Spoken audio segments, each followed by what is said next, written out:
Hello, welcome to my first YouTube video. Today I'm going to be drawing a panther, a black panther. I'm starting out by coloring the back of this panther photo. So this is just regular copy paper.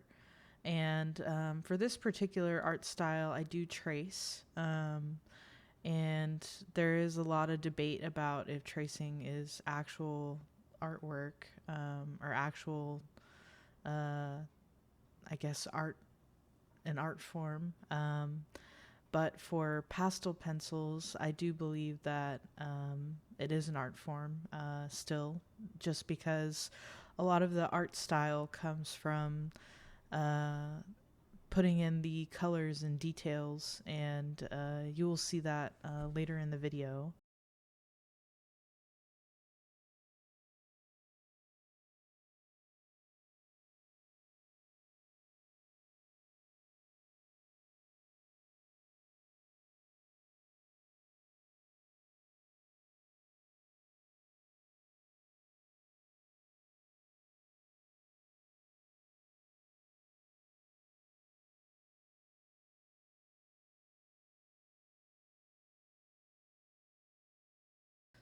So here I finished the outline of the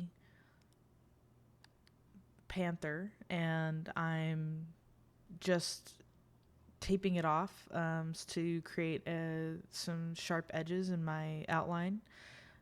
Sorry I didn't uh, film that. Well, I filmed it, but I accidentally deleted the video where I traced it out. So here I'm sort of stumbling through putting in some values. I'm putting in what I think is going to be the darkest areas of the photo or of the art piece.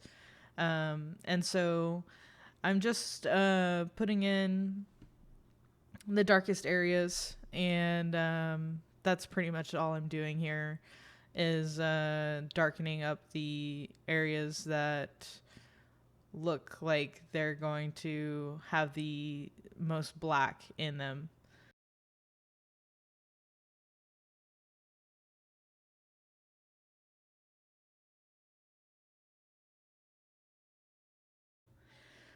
So, a pro tip for people that are new to pastel pencils, or if you've never worked with these before, um, always sharpen them with what do you call that? A X-Acto knife, uh, or a blade. Because if you put them through a sharpener, like a pencil sharpener or a colored pencil sharpener, they will just destroy your pastel pencils. So you have to use a blade to sharpen them. Otherwise, they're just gonna be destroyed. Here I'm drawing in my spots. Normally, I like to save that one of those details for um, last, but since I went ahead and colored in all of the uh, like shaded in a lot of the area already, I was losing the spots in the area that I traced in. And so I decided to go ahead and color those in. And then here I'm adding in some color. And I started to add in those browns. So I don't know if the camera really picks it up very well, but there's a lot of like rich chocolatey colors in this photo, and I was just trying to capture those in my picture, and so I started to add some of that, and then I went back and added more black or more seal. I think it's called seal gray or something like that. And then I started to go back and add some more browns into the mix. So I was really trying to capture those browns in the photo. Um, but yeah, it's a really a lot more browns in the panther than I realized whenever I was working on this piece, and there's a lot of black, but there's a lot more colors in there and in the coat than just black. So for a lot of this piece, I like to call this like just trusting the process, because I felt like I was in free fall, like chaotic free fall for a lot of this. I mean, to me this like looks like dog water, and I was just like kind of panicking through about 80% of working on this piece. I was like, oh God, this looks like absolute garbage. What am I doing? What does this look like? Why does it look this way? And I was just like, you know what, just trust the process. It's gonna come out right. It's gonna look okay at the end. Just keep doing what you're doing, just see it through, and hope for the best. So that's what I kept doing. And I can't tell you how many times I nearly just stopped and ripped it out of the notebook. But I decided to keep trying and keep, just keep thinking about it and keep, keep at it. So eventually it kept, it pulled through a little bit. It's still not one of my best pastel pencil drawings, and this is only the second time that I've ever drawn an animal with fur. So it's still not my favorite, but it is something that I feel like I still need to work on and explore as an artist. And I feel like that just because you do something and you're not great at it like the first or second time you do it doesn't mean that you need to stop doing it. It means that you need to keep doing it and keep pushing yourself out of your comfort zone. And so that's what I'm going to keep doing, is I'm going to keep working on things that have fur, even though I'm not great at it in my eyes. And so I've showed this piece to a couple people so far, and they're like, yeah, I mean, this looks great. And to me, I look at it and I see a hot pile of trash, but we are our own worst critics. And, you know, at the end of the day, there's going to be people that are better at this than I am. And there's going to be people that are worse at this than I am. And I just think that, everybody has different skill levels, and the point is that, do you enjoy doing it? Are you learning from it? Are you gaining experience from it? And are you having fun with it? That's the main thing, is like, are you enjoying what you're doing? And that's overall, I think that's the most important part.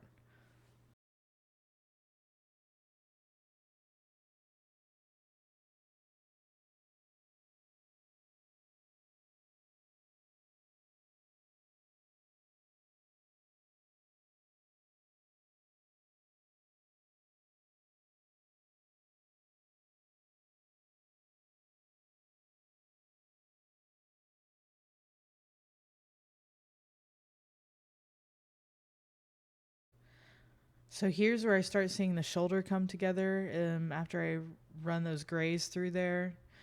And then I start adding the tan into the face and the sides, and that really makes me feel a little bit better after I get those colors in there. And then that's whenever I start feeling a little bit better about this piece, as soon as I get to see some more color. And I think that's whenever I feel like, okay, this is starting to turn around. I can fix this. Um, and I start having a little bit of hope. But that arm and that shoulder are like the biggest hurdles for me, I think. And the arms really are the parts that I'm the most concerned about, when I'm working on this, the entire time.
All right, it's a new day. I come back at it in the morning.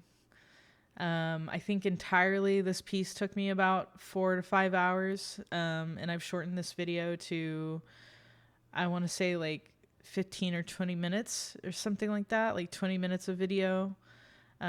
So this is pretty sped up. But yeah, so I started working on this pretty much as soon as I woke up. And I started darkening those spots, and that really made it stand out a little bit more, and just got those colors back in. And then after I darkened those spots, I started to feel a little bit better about it. But then I came in afterwards with this like rich chocolatey brown color. I don't remember the exact name of the color. I think it might have been chocolate brown. Um, and that that really made me feel better about the arm. Um, and you'll see it here in a moment. That I have some trouble picking out what color I want to actually use, but um, that ultimately makes the arm fit in place.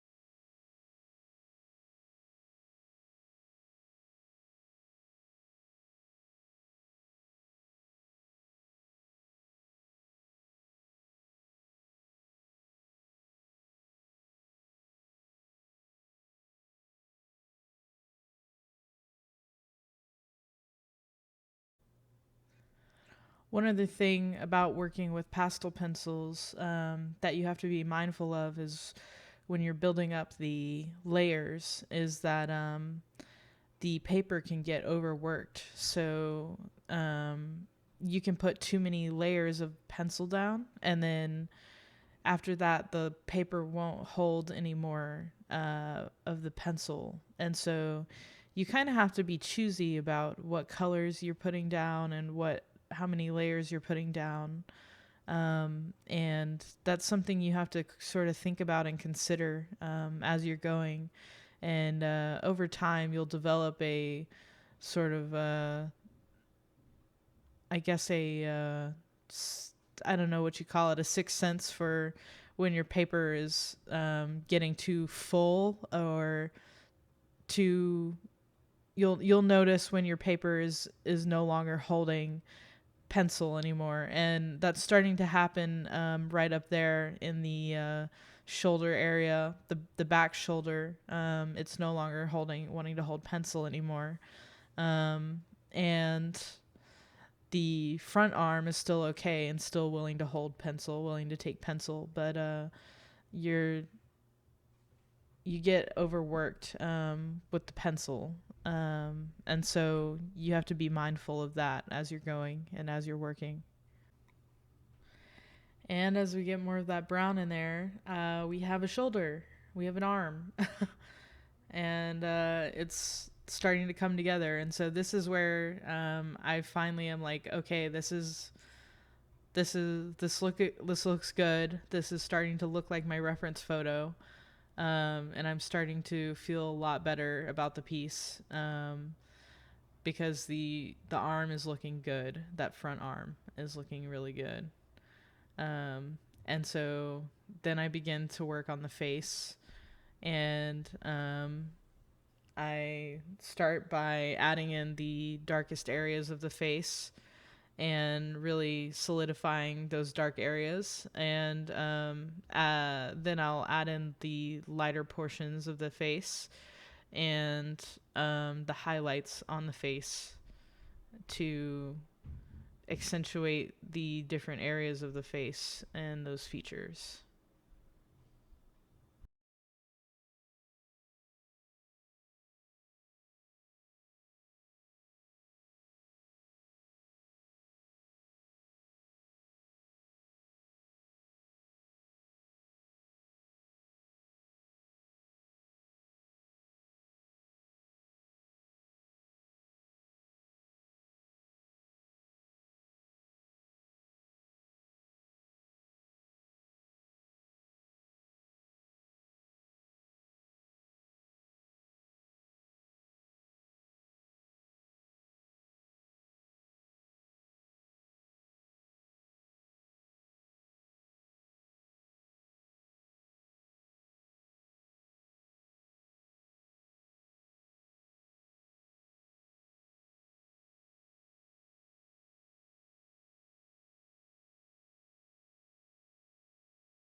So adding in this blue is what right here on the cheekbone is what I really think made the biggest difference on the face as far as the facial features go.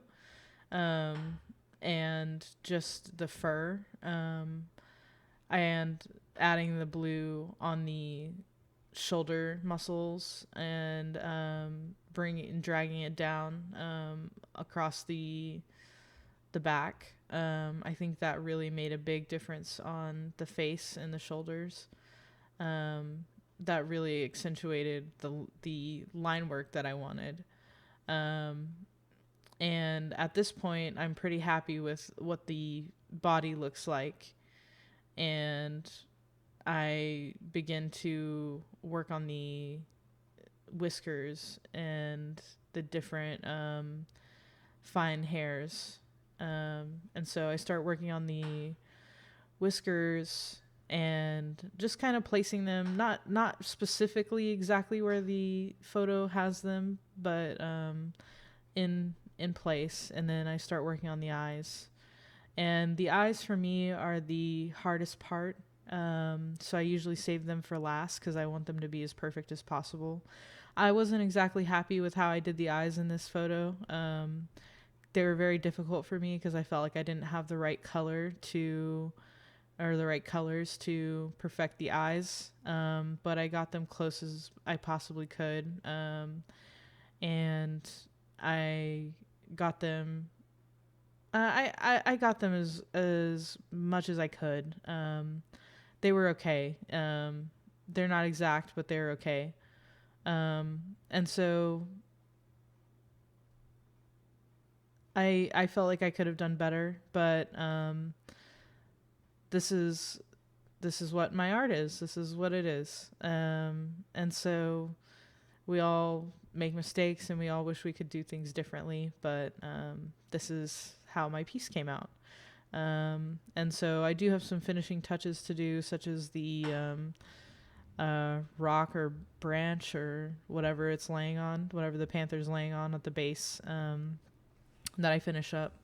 And I do wish I would have created a background, that I would have laid down a background for this panther. Instead, I put it on white paper and just let the white paper be the background. But I wish I would have put a white background or colored in a toned background for this panther, or put it on toned paper and colored in a white background. That would have been a lot nicer, I think, than leaving it blank. But yeah, other than that, this is pretty much the finished product. And I just have to finish up some final details. And yeah, other than that, I hope you like my video. And if you have any other ideas for me in the future, please feel free to shoot them my way and leave me a comment. I'm sure I have more videos to come. I am also planning on sharing some of my other pastel pencil drawings in another video, just so you can see some of my other work in those videos. Here I am taking off the tape so you can see the final product. Yeah, just feel free to like my video or dislike it. Comment and subscribe if you like for more videos. And thanks for watching.